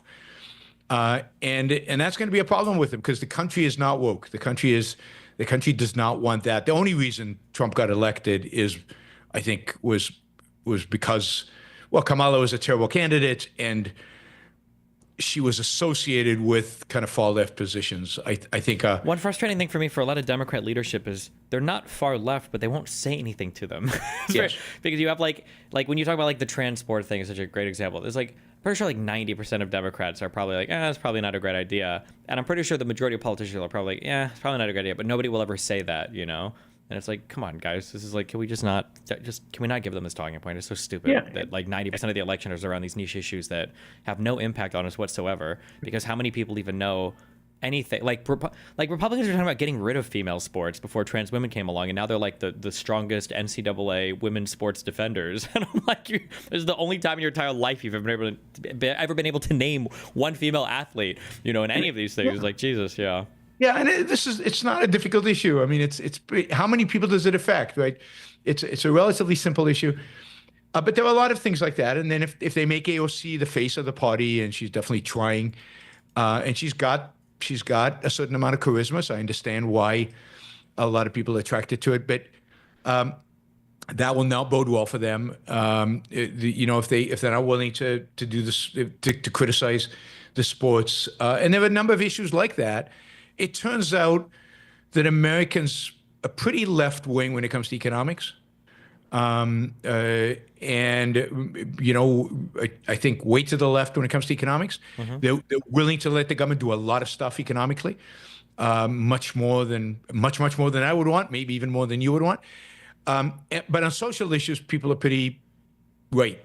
And the Democrats, if they had with the right kind of positioning, could do very well, I think, in elections. But they're afraid of that positioning. They run from the social issues, or they run over the social issues. So it's going to be interesting to watch. I think either if Trump backs off on a lot of the most destructive policies, or if the courts rule them unconstitutional, there's a good chance that at least these tariffs are going to be ruled unconstitutional. Now, this could take 9 months. There's a good chance. You think so? I feel like when it comes to military shit, the Supreme Court has basically completely bent over and said, listen, the president can do whatever. As long as he utters the word national security emergency or whatever, he can basically do whatever the fuck he wants, which is incredibly irritating. But yeah, Yes. geez, yeah. I think there's a chance. I think there's a chance that they will vote against this. I think there's a chance that this ruling that the district court just overturning the use of the AEA. I think there's a chance that the Supreme Court sustains that. So I think some of the craziest stuff that he's done that is clearly unconstitutional might be the courts. I mean, the courts, I think, is the only functioning part of our government. I mean, it's the only part of our government that is functioning reasonably well. Yeah. Right? I think the Supreme Court's actually quite good as compared to alternatives, and certainly better than the executive branch, and Congress is completely impotent. It's completely eviscerated itself.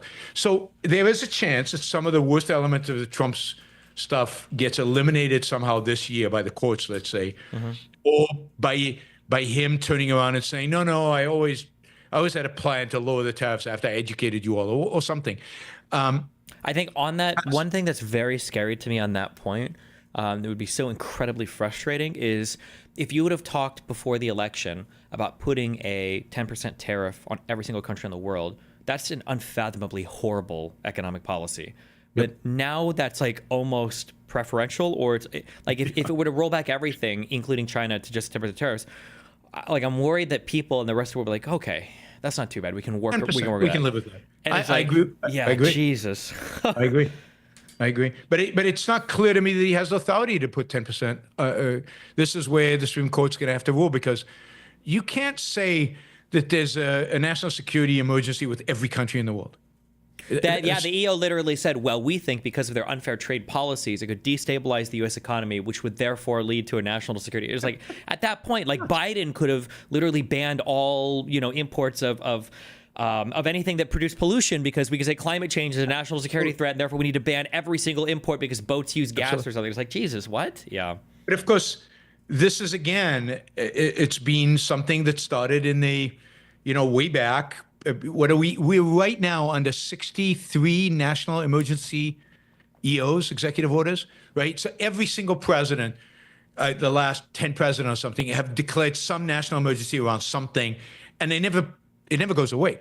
So this is something that's evolved, and now Trump is just taking advantage of it. And the question is, will the Supreme Court finally roll this bullshit back? I don't know, but it would be terrific. So if some of this stuff gets rolled back and the economy doesn't go into recession, and somehow we look like we're doing okay, then Republicans will probably hold the Senate, and they'll probably lose the House no matter what, but not by a landslide. But if he continues like he is in the pay today, he's tariffs on movies. I don't know if you saw that. 100% tariffs on movies if they're not made in the U.S. Yeah. Most movies, American movies, are not made in the U.S. Like Mission Impossible is filmed in locations all over the world, and because of the cost of unions, we make a lot of the movies in Canada and other places where they've got benefits. So if he continues like this every day with a new stupid idea for a tariff, which is the only thing he believes in, the only thing Trump believes in is tariffs. I don't think there's any other issue where he actually has a belief. Well, because tariffs, I think about it from Trump's perspective. Also, all of the, over the past year and a half, I've done so much more reading on politics and law and everything, which was a total waste of time, because for Trump now, I just have to turn on my YouTuber brain, because I think if you analyze Trump as an influencer, it truly explains everything he does so much better than trying to understand, trying to do any kind of political theory there. Yeah, no, yeah, an ideological analysis of Trump. Like, I don't know, like I don't even really like calling him like an authoritarian or a fascist, because he's he just isn't even really. He just not isn't. He doesn't have the mind for it, right? He doesn't even have. There's an expression called "they're not even wrong," right? Like when somebody says something that's just so stupid, you're not even wrong because you haven't even asserted anything of enough factual relevance for you to even evaluate. You know, and that ideological analysis needs to be done on people like J.D. Vance and Josh Hawley. But I was going to say for Trump guys. on the tariffs, the reason why he likes it, and I really truly believe it's as simple as this. The happiest I've seen Trump, I think, in the past 4 years is when he was giving a speech to, there was some Republican thing. It was when he said, every country is kissing my ass. And I think it's because he did a thing, which was these insane tariffs that when he brought that poster board out, everybody was like, wait, what am I looking at right now? What, 93% tariffs on who? On Vietnam? What? And he was so happy because it's a tariff is a thing that he can do unilaterally, truly unilaterally, not unilaterally as the United States and not unilaterally as the executive branch, but unilaterally as president. He can decide a tariff and then everybody wants to talk to him. And it's like the most attention he can ever get. And I think that's why he loves these tariffs so much. Like you can wake up tomorrow and be like, I really want a call from Germany. Let's 30% tariff him and see who gives us a call. You know, we were calling. Well, now he's getting calls from Hollywood. Oh, yeah. He's going to call him up. And that's like orgasmic, right? So I completely agree. He's a narcissist. Narcissists thrive on attention. They thrive on people kissing their ass, and that's what he wants. Now, tariffs goes a little deeper only because even in the 80s, he hated trade deficits, right? Trade deficits, where he believed is the real evil, is the real enemy, is the real bad stuff. And I think he really has this conception of trade being zero sum. In every trade, there's a winner and a loser, and I think that's how he ran his business. I think this is why he treated suppliers and others so horribly. People didn't want to work with him again because he really believes it's all zero sums. So I think it's just one belief in life. Sure. Trade is zero sum and the winners and losers and everything. Yeah, it's such an annoying thing. You talked about like people taking advantage of us, and it's like who is taking it? Like nobody would look at the past 100 years of U.S. dominance in every single facet on the world stage and be like, man, everybody sure is screwing over the United States. Look at these great countries that have these huge these trade surpluses, like North Korea and Iran and the United Kingdom, right? They're destroying with their economic policies right now, as opposed to the United States, who are such losers that we can literally have $37 trillion of debt that we can still fund at low interest rates and like decent inflation compared to the rest of the world, just because everybody wants to buy our debt because our economy is so strong. It's like, man, the U.S. sure has gotten screwed on that one. And it's like, Jesus, what are we even talking about right now? Yeah, it's so frustrating. But again, this is kind of a consequence of the fact that, and this is something the left started about, before the financial crisis, but really accelerated during the financial crisis. And that is this idea that, yes, kind of on the top end number of GDP, the economy's done pretty well since the 70s. But the working class has really, really, really suffered, and their wages are stagnated, and inequality is exploding. All stuff that's been debunked. But you say it over and over and over again enough times, people start believing that they had better lives in the 70s or life was better in the 50s, when it wasn't. It's complete BS. And then the right picked it up, the same rhetoric, exactly the same rhetoric that I remember debating at post-financial crisis about how awful the economy is relative to the past. Yeah. The right picked it up, and now it's like everybody believes it. There's nobody who doesn't believe that the working class is now worse off today than they were in the 70s. And you look, and I try to look numbers up for this anywhere. They're like, yeah, I remember back in the 60s and 70s when every single person had a really great union job and one man could work a job and take care of a family of 6 and send every kid to college. It's like, in what world? First of all, not everybody even went to college back then. Number one. Number two, home ownership rates were never that high in any group of people ever. Like, what are we even talking about? Like, I can't find it anywhere. I wasn't alive then. Maybe I'm just missing something. But yeah, it's so frustrating. I was alive then. 70s sucked. Home ownership is pretty much constant, right? Yeah. So. Oh, and I finally gotten to the age, because I'm 36 now, where for the first time I saw somebody on Twitter say something like 20 years ago on minimum wage, you could live on your own. I was like, hold on. I lived in Nebraska 20 years ago. I was making it was like $5.33 an hour at McDonald's. I could not afford an apartment on my own. I had to have a girlfriend or to share rent with. What are you talking about? Minimum wage sucked. So I'm starting to have that age where people are hearkening back to my working teenage days. I'm like, no, this is not at all accurate. Yeah. Yeah, none of us. I mean, home ownership is pretty stagnant throughout. The next 50 years, it's about 63%. It spikes before the financial crisis because we incentivized home ownership. It was a big campaign thing for Clinton and Bush, and therefore people bought homes they couldn't afford. So it spiked to 67, 68, and then it went right back down to its equilibrium, which is around 63, 64% of America's own homes. That hasn't changed much. Homes were smaller in the 50s, 60s, 70s than they are today. People live in much bigger homes today. They had one car. Most people didn't have AC. They didn't have dishwashers. Even lawn. I was poor when I was young, right? So I remember doing laundry by hand with my wife when we first got married. Jeez. Because we didn't have a washing machine, right? I don't think many people, and this is in Israel, not here, but it was, it's early, that's early 80s. So people have no clue. They have no conception of what life was like back then. And too many older people, I think this happens when you get older, romanticize the past. And young people have no clue about the past. And nobody actually looks at the data. You look at the data, it's quite obvious. The U.S. economy's done really, really well. I wish it had done better. I think it could be doing a lot better for everybody.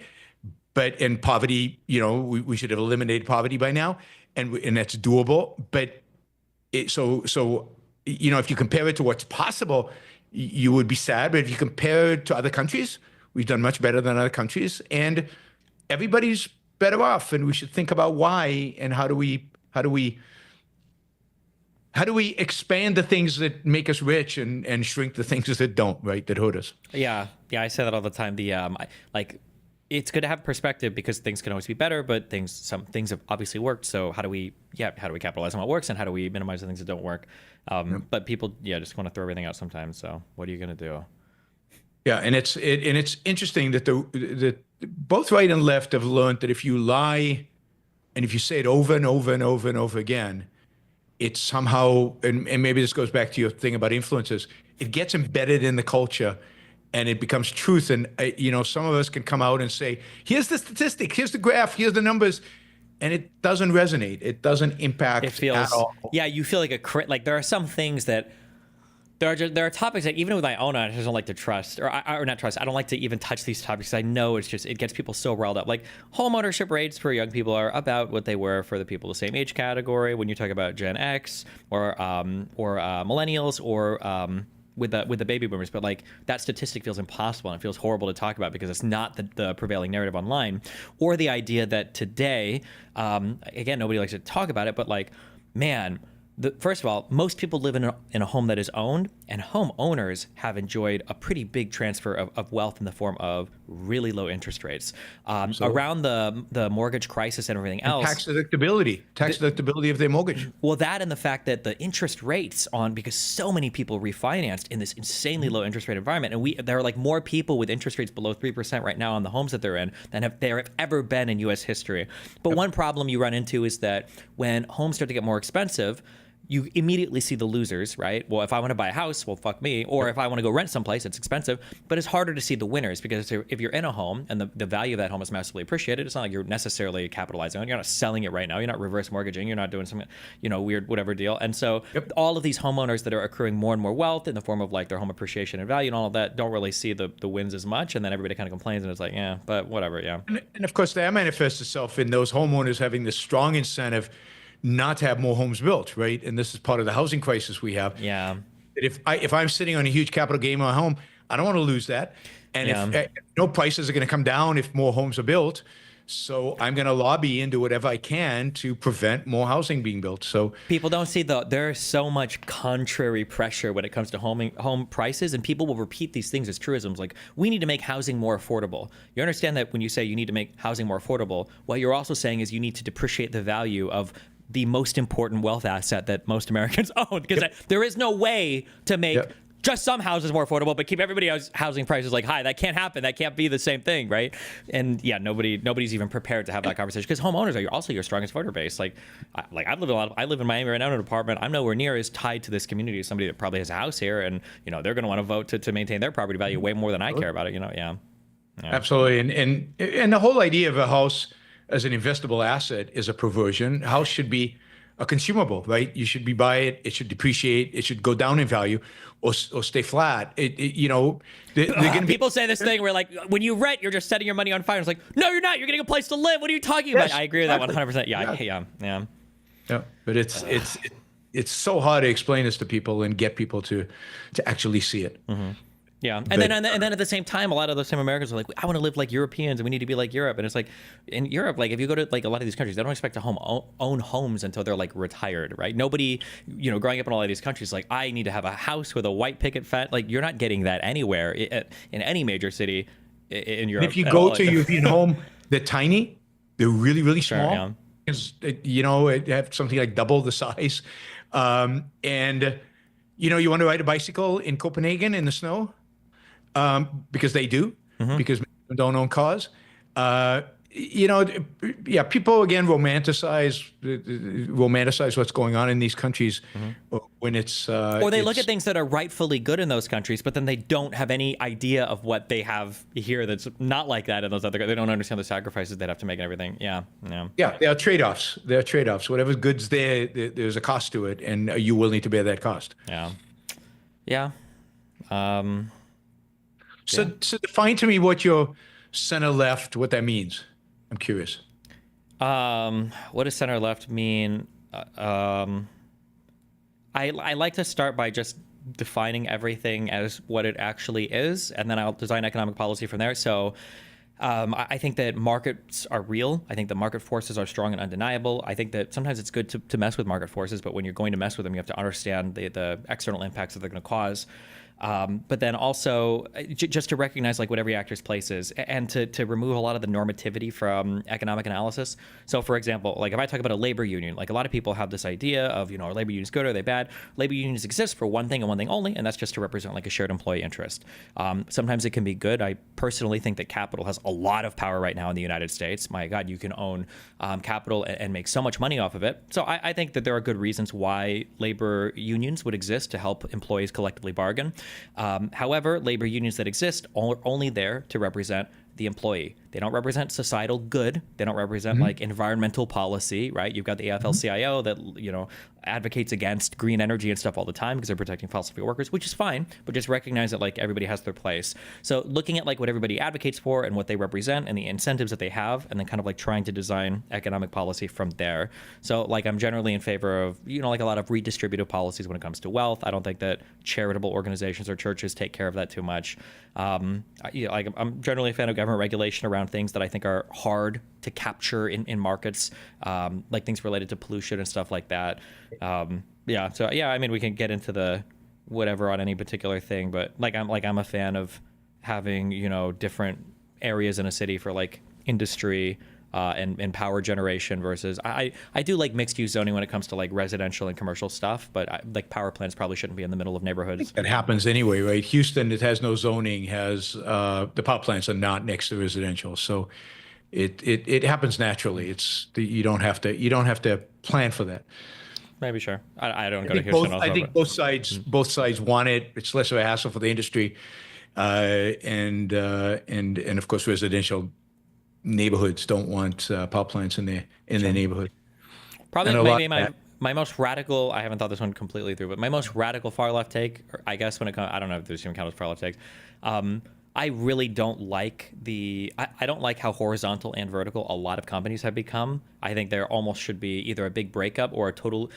My most extreme take was I don't think a business should ever be able to acquire another business, because I feel like there's a very cancerous environment right now, especially in tech, where the goal isn't to build and run businesses anymore. The goal is to just build a business large enough that you can sell it to another huge business like Amazon or Google. And I feel like that's a very cancerous environment for competition and everything else. Obviously, the consumer benefits to some extent with some level of integration, but there's also the downside that now you're kind of trapped in some of these areas where you have no say, because you have to, if you're on the Google ecosystem or the Apple ecosystem, you're locked in and it's hard to switch. So yeah, I mean, I think there are lots of perversions in the market today in terms of size, most of which are caused by regulations and all kinds of we prevent markets from working properly. So, we got massive conglomerates in the 60s and 70s. I mean, much bigger than what we have today. Primarily horizontal integration, primarily big diversified conglomerates. And they were disasters. One of the reasons why the 70s economy was so weak. And then in the 1980s, we had capital come in and break those companies up and kind of make them much more competitive. The economy of the 90s was primarily a consequence of the fact that we broke up the big conglomerates in the 1980s. That's why we thrived in the 90s. But at the same time, politics intervened, and what you got is regulations that make hostile takeovers almost impossible today in the United States. You got all kinds of regulations that prevent call them corporate raiders coming in and actually accumulating shares without paying a huge premium on those shares. So all kinds of laws that require you to make announcements and to make public everything that you want to do. In a marketplace, I think if you actually had a true marketplace, I don't know whether we'd probably have less horizontal integration. Horizontal integration never makes any sense.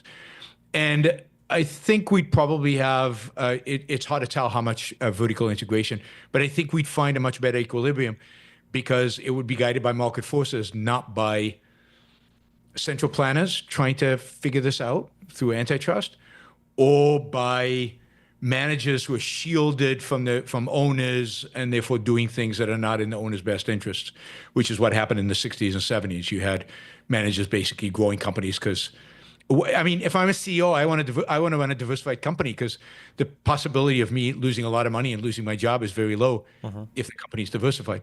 But as an owner, I don't want you diversifying because it's much cheaper for me to diversify as an owner than for you to diversify through acquisition. So the incentives are all misaligned, but they're all misaligned because of regulations. Okay. That's one of the difficult things for arguing against a libertarian or a lot of other alternative economic counterfactuals is I don't have anything I can point to, because I can imagine a world where, and I'm sure you can too, where if you start to remove a lot of the government regulation, there are other ways that problematic systems could emerge, but without being able to analyze that system or look at it, I have to use my messy real world to argue against your utopian counterfactuals, So, yeah, but I mean, like, obviously there are definitely ways that the government regulation can get in the way and then rent seeking and all that happens. So, yeah, I guess it would depend on the regulation, but yeah. Yeah, I mean, it's hard to take, like, I mean, one of the things that frustrates me a lot of times is I get, look at this phenomena today in the world. Capitalism doesn't work. And I'm like, is the phenomena you're pointing at a failure of capitalism or a failure of the particular structures that we have right now in the kind of mixed economy that we have today of some freedom and a lot of controls and a lot of regulations and a lot of distribution?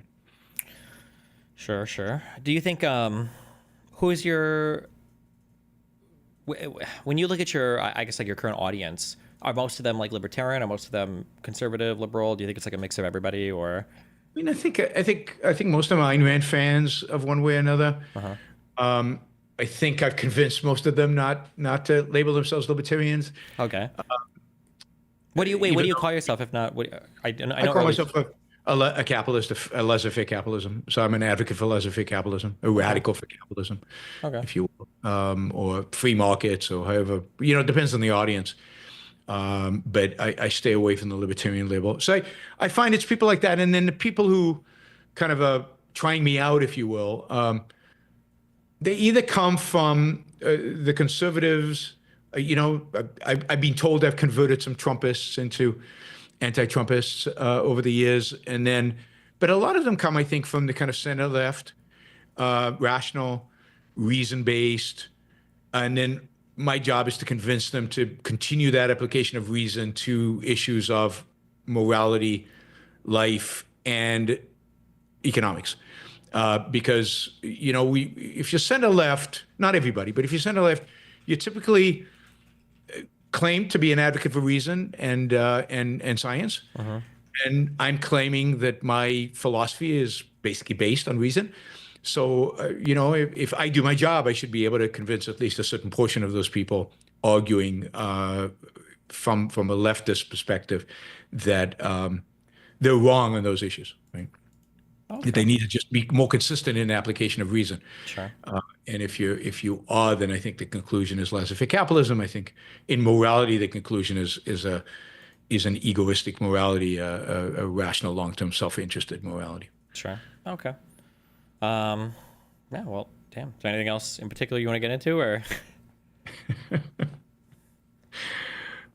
Any of those topics I'm fine with, but it's up, your show. Who do you think is, besides you, who do you think, I guess, is the best representation, I guess, for your kind of ideology right now? I think we both agreed your people like Dave Smith are probably not great representations of anything. Do you think there's anybody out there that does it well, or?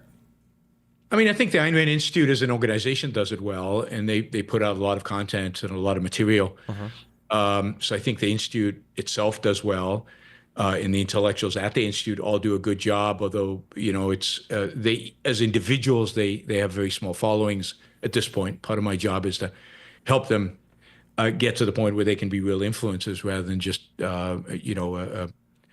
advocate for ideas that few people listen to. So I think it's the Institute, and then on particular topics, there are people out there who are good, on who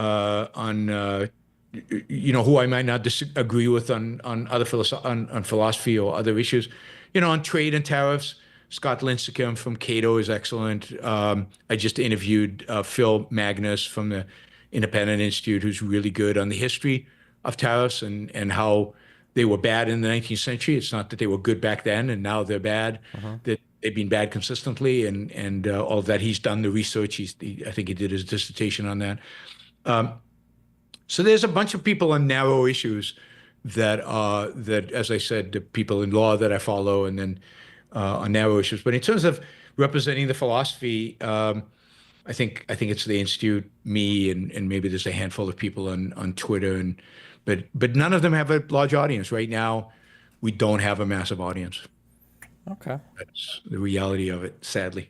Do you view people like Rand Paul as doing anything to move people in like your direction at all, or do you view these people as not really anything related at all to? I mean, I thought Rand sold his soul to Trump in the first term. He's a little better now. He's at least standing up against tariffs. I think that so obviously goes against is that he can't help himself. He's terrible in foreign policy. He's terrible in religion.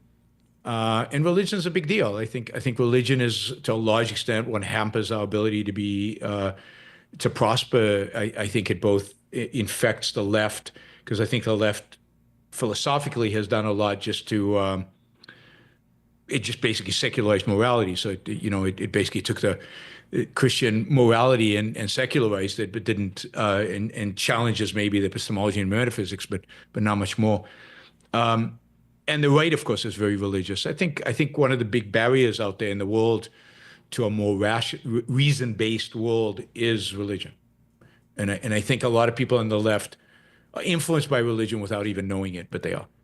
And the tribalism is very religious, ultimately. I mean, tribalism, what is religious? Religion teaches you to not think for yourself, to follow orders, right? Abraham's told, kill your eldest son. He's a hero because he's willing to do that. Not ask questions, just do it. And I think that's the kind of mentality that religion inculcates. And I think tribalism is the consequence of that. So the more religious we become, or the more influence religion has in a culture, the more tribal we become. Do you think that people need some kind of thing like that? Like, do we have like a hole in our brains that needs to be filled by some type of religious thought? Because I feel that sometimes. We need philosophy. We need ideas. We need morality. We definitely need morality. We need a moral code. So religion is a primitive form of philosophy. Religion is what they filled in when philosophy was too hard, or before philosophy, right? Philosophy is relatively new in human history. Religion predates philosophy. It's a huge achievement that the Greeks start asking questions and don't just rely on revelation to answer them, right? That they actually look into the world and try to discover truth. That's a huge achievement. And human beings revert back to the lazy. The lazy is, yeah, I believe that because I've been told. I believe that because it's written in an ancient book. I believe that just because I feel like it. That's the lazy solution. Religion is the lazy way to do it. But we need answers to questions, right? Why are we here? What's the purpose of life? What's good and what's evil? How should we live? What kind of life should we pursue? Those are really, really important questions that we really need to answer. And religion gives us answers. They're just lousy answers, and they're answers that are non-rational. That is, they've been derived from some kind of revelation or some kind of book that was written a long time ago. And what we really need is philosophical answers to those. We need people to really think it through, use reason, discover what is good for human beings and what is not, and guide us, provide us with moral guidance. That's the role, should be the role of intellectuals, is provide moral guidance and provide us intellectual guidance. And I think the intellectuals, since the Enlightenment, have defaulted on that. I think the last good ones were as a group, were the Enlightenment. They elevated reason, they elevated individualism, they elevated, political liberty.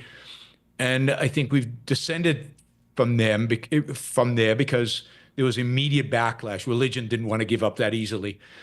And what the secular philosophers did is to a large extent, they secularized religion. They secularized Christianity. I mean, Kant even says that's his goal to save faith from reason. And then he does it in a secular way. But the end result is, I think, ultimately faith. So the whole German Romantic philosophical schools are undermining reason, undermining individualism. And I think we're living the bad stuff in the world today as a consequence of all that. The good stuff is us holding on by our fingernails to the Enlightenment, right? I mean, we've got a battle going on between Enlightenment ideas and post-Enlightenment and pre-Enlightenment ideas. And that's a battle. And when Enlightenment wins, we thrive. And when these other ideas, the reactionary ideas of pre-Enlightenment win, we descend. And we're culturally, certainly in a descending moment right now. And then the question is, can the Enlightenment claw back? Yeah, one of the things I bring up a lot is I feel like you, especially when it comes to things like liberalism and democracy, these are things you kind of have to actively defend. Otherwise, people take them for granted, and then very quickly they abandon those things and look for other kind of concepts. And democracy is tricky because it depends what you mean by democracy, right? So again, defining our terms. Democracy is a very dangerous thing when it's a majority rule, when we really have it as a majority rule. And I think here the founders were geniuses in designing a political system that tried to shield us from majority rule, and shielding us through a constitution with a Bill of Rights. These things cannot be changed just based on a majority, just based on majority rule, and by making government really hard to govern, right? So you've got two houses. They can disagree, and they do constantly. Then you've got an executive who can veto what they do. Then you've got a Supreme Court that can regulate what these guys do based on the Constitution. So they made it hard to govern on purpose because they didn't want majority rule, because they knew the dangers that were involved in majority rule. So even a concept like democracy, what do we mean by it? If we mean Athenian democracy, pure democracy, we vote on everything. You're too young to remember Ross Perot when he ran. He wanted every household to have these buttons at home. And we would literally vote on every bill that came up in Congress. There would be a green and a red button in every. That is insane, right? That we have representatives for that. That's why, that's why we have a republic. And so too many people don't define what they mean by democracy. Some democracy is very dangerous. We find ways to rein the violation of individual rights that can happen when a majority dominates a minority, and the smallest minority is the individual. So we have individual rights to protect the individual from the majority. Sure. Yeah. Yeah, I guess when I say democracy, I'm just broadly speaking, just the establishment of our system and the way that works. But yeah, I agree. It's important. These are the kind of definitions that are important in the end. Yeah. And that's what needs to be defended. And I agree with you completely. You don't defend them.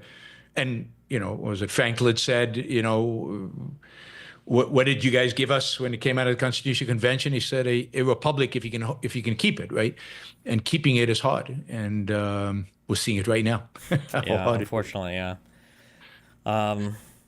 Okay, well, hey, if there is ever like a particular issue, sometimes if like audiences will bug people to chat, if there's a particular thing you ever want to chat about in the future, or great, if you want to have me on, just let me know. Otherwise, where can people find you at? Yaron Brook Show, Yaron Brook on Twitter, Yaron Brook Show on YouTube, and check out aynrand.org, AYNRAND.org. Cool. And everybody should read Found and Atlas Shrugged. I don't know if you've read those books. But I've read Anthem and I've read Atlas Shrugged, but it was a long time ago. I was in high school, so yeah. I'd be curious to see what you thought of it today. Maybe, yeah. The issue that I run into without diving into things is, Sure. and a little hypocritical because this is our first talk, so we didn't dive a ton into it, but I get very irritated sometimes because there's so much. one thing I've totally abandoned is like conceptual talks with people generally. Like I have to ground everything out in an example. So usually if I try to give a thing, I'll try to give an example of the thing, because there's so much stuff that just gets so wildly abused conceptually. You brought up a thing, my internal morality, I think was probably heavily influenced by, I'll say, I guess, objectivist thought or whatever. My internal moral system still kind of work that way, but people just don't ever follow it to what I would see as kind of like their rational ends. So my personal morality is actually really heavily centered on, you brought up the term earlier, the concept of like, I think Ayn Rand called it, I think it was enlightened self-interest. She called it rational long-term self-interest. Okay, rational long-term self-interest. Okay. I've heard the term enlightened self-interest as well, but like I'm a very self-interested person, but then people like stop there, and it's like, well, hold on, like self-interest can mean a lot more than just I'm trying to fuck everybody over my entire life so that I get the most. Like, well, that's Quite not the contrary. Yeah, I'd argue that fucking everybody over is not in your self-interest. Yeah, exactly. Yeah, and it's funny because even in like the red pill world where they talk about like alpha males and all these things, like these are some of the most like pro-social animals ever, because having alliances and having like friends and being pro-social and having other people looking up to you and working with you is like, it's incredibly beneficial. Like humans are cooperative and collaborative species, right? Nobody is an island. So yeah, but all right. Well, hey. I really appreciate the conversation, and again, well, I'm sure we'll chat sometime in the future, and hopefully people will check you out. Yeah, thanks a lot. I appreciate the talk. Thanks, Steven. Bye. Bye.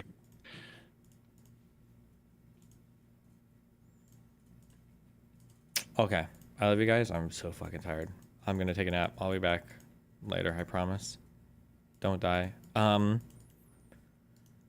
Why every time I have like multiple Chrome windows open, it lags me like crazy? Sorry, I didn't have YouTube chat or Kick chat open the entire time. It's so fucking annoying. I hate Chrome. Also, you guys are all bad. Fuck me. Okay. Or maybe it was Zoom and Chrome. Okay. I love you guys. I'll be back maybe in a few hours. Stay safe, be careful, don't die. There's probably like a lot of individual things I would, maybe if I were this guy, but I don't feel like diving into like policy debate right now. Or anything like that, so. Yeah, I love you guys. Be careful. I'll be back later. Don't die. It can be DGG at the closet. No, it was Zoom plus Chrome and OBS, so I'll play nice together. Be careful.